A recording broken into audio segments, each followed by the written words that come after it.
ওমর আজ থেকে শুরু হলো রহমতের 10 দিন। আব্বু, রহমত মানে কি? রহমত মানে আল্লাহর বিশেষ দয়া।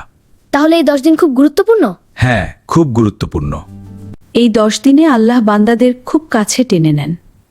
ঠিক বলেছ। আব্বু, আল্লাহ কি আমাদের গুনাহ মাফ করবেন? যদি মন থেকে তওবা করি অবশ্যই করবেন।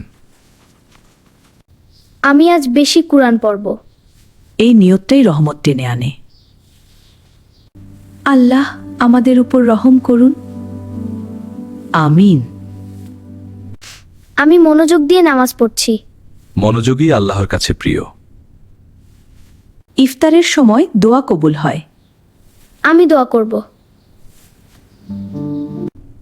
হে আল্লাহ, আমাদের উপর রহম করুন। আমাদের পরিবারকে হেদায়েত দিন।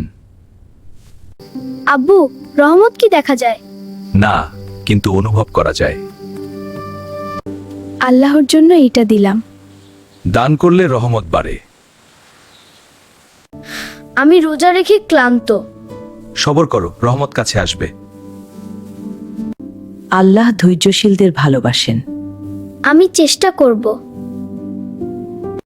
রহমতের 10 দিনে কুরআনের সাথে সম্পর্ক বাড়াতে হয়। আমি প্রতিদিন পড়ব। আমাদের গুনাহ মাফ করুন, আমিন ইয়া রব। বৃষ্টি কি রহমত? হ্যাঁ, আল্লাহর রহমতের নিদর্শন। হে আল্লাহ, আমাদের বদলে দিন। আমিন। ও, এই 10 দিন যেন বৃথা না যায়। আমরা বদলে যাব ইনশাআল্লাহ। আল্লাহর জন্য দিলাম। ধন্যবাদ ভাই।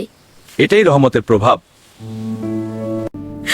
আমাদের জান্নাত দিন, আমিন। রহমতের 10 দিন মানুষকে নতুন করে গড়ে তোলে। আমি বদলাতে চাই।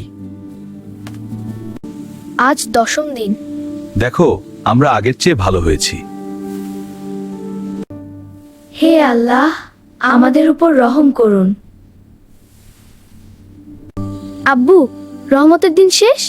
না, আল্লাহর রহমত সব সময় থাকে। এই 10 দিন আমাদের বদলে দিয়েছে। আমি সারা জীবন ভালো থাকব। আল্লাহ আমাদের ভালোবাসেন। যারা তার কাছে ফিরে আসে তাদের তিনি ভালোবাসেন।